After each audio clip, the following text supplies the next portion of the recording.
So I'm going to go over the 5 principles of self-determination, and these are by Tom Nerney, the Executive Director for Self-Determination. So the 5 principles, as you can see, of self-determination are authority. Authority, being able to recognize that you do have a choice and you can make a decision. The freedom to plan your own life. Freedom to experience life on life's terms. So experiencing life, whether those are good things or bad things, being able to come from that situation and say, I can cope with it, or I can freak out and something like that. So self-determination is very important when we are faced with adverse conditions. Confirmation. Confirmation is important because everyone needs confirmation from either a support ally, a family member, or someone who encourages them to have self-determination, and how critical it is to make your own decisions and think for yourself and design the support system you need. So it's up to the individual who has the developmental disability to find a group of friends or a group of support allies that really follows the vision and the dreams. And support sets up the support system that they need to pursue the life they want. So if you hire or if you want someone that wants something different from you, then that's probably not a good idea for you to set up that kind of support system with those people. Freedom. This is a very important one, but it should be moderated, because as parents, it's probably very hard to let your child go and go off and have the wings fly.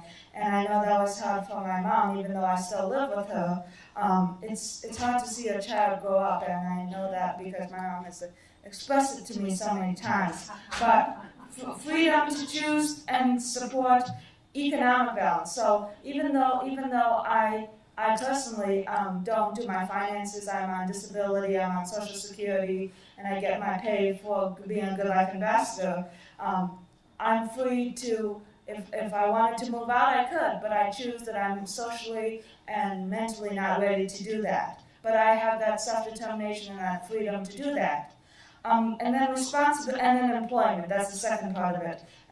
Having employment opportunities, people encouraging you that you can get a job and that you can achieve the job that fits right for you.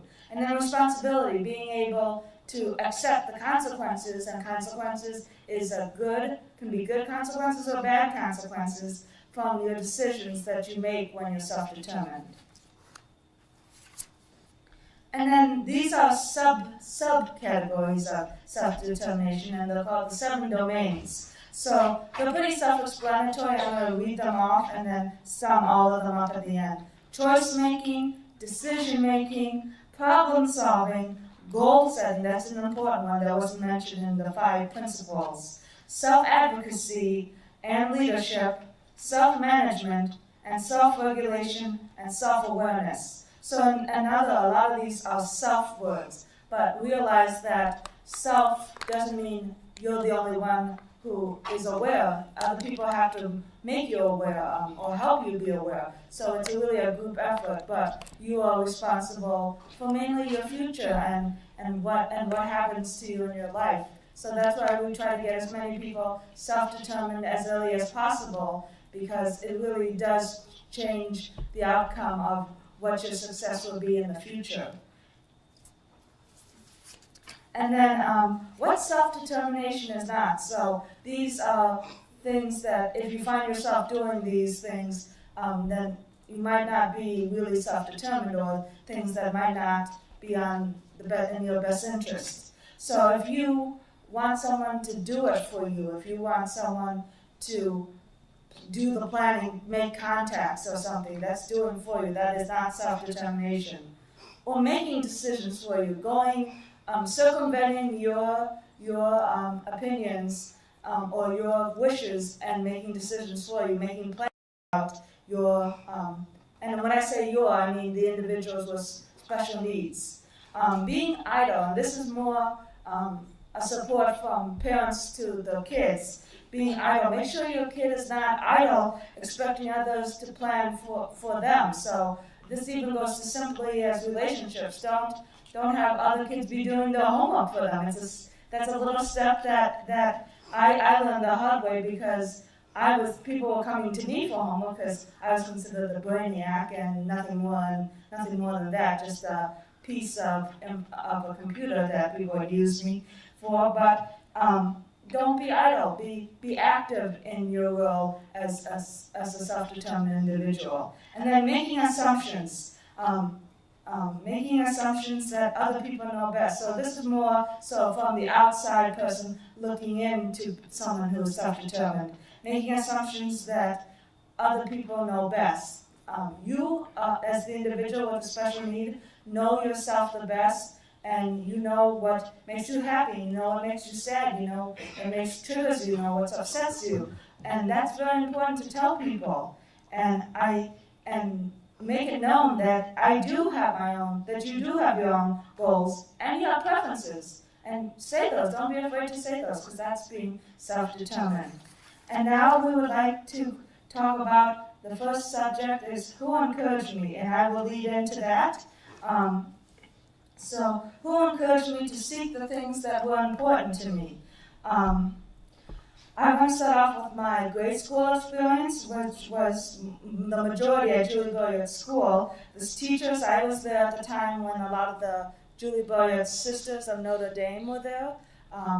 And so I learned that they taught me to be humble and to not expect, you have to work for what you got. And so they encouraged my talents. I like to sing, so they had me sing.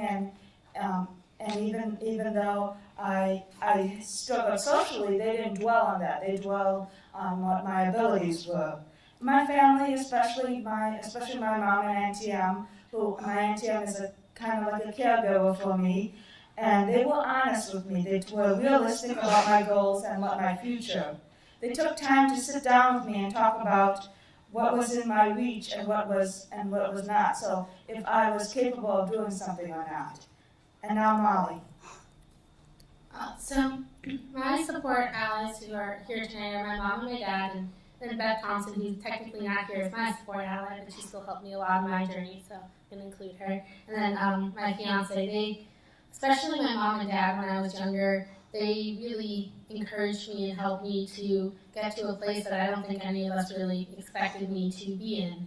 So they were a huge driving force in that. And sorry, my fiance currently is probably the one who's like the biggest motivator, especially when there are days where I also have really bad depression and anxiety, and he really helps kind of push me through those days where I just want to lie in bed and do nothing, and he really encourages me to be like, no, even if it's this one thing, you just have to do this one thing. So he really helps me with that kind of stuff. Thank you, Molly. I had many people that encouraged me to seek things that were important to me. There are two people who were key to my success. My mom was the person in my life who supported me most through high school and college. She always let me take the lead and drive the decisions in my life when I was old enough to do so.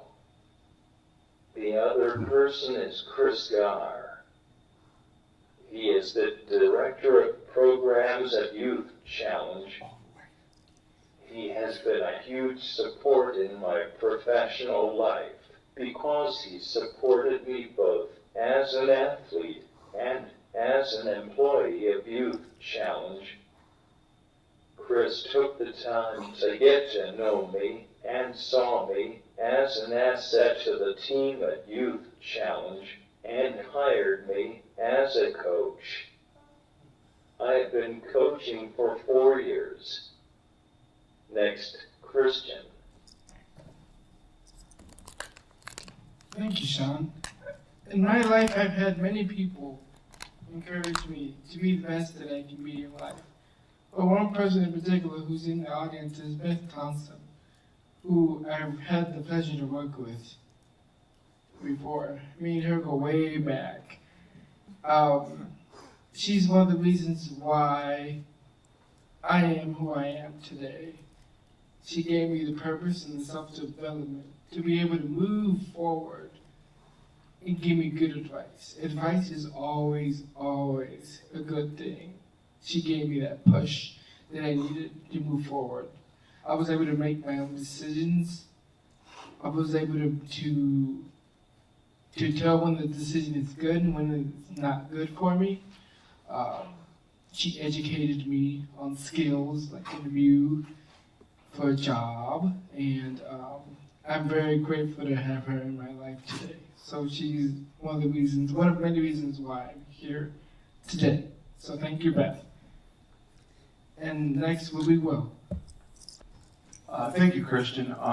There are a few people in my life, but I will name a few. Some are not here tonight, but one is my mother, who is still adjusting to life without me living at home, but she still tries to still be involved a little bit as much as possible when I need it, and if I feel I need it, I should say, which is still nice as long as you do.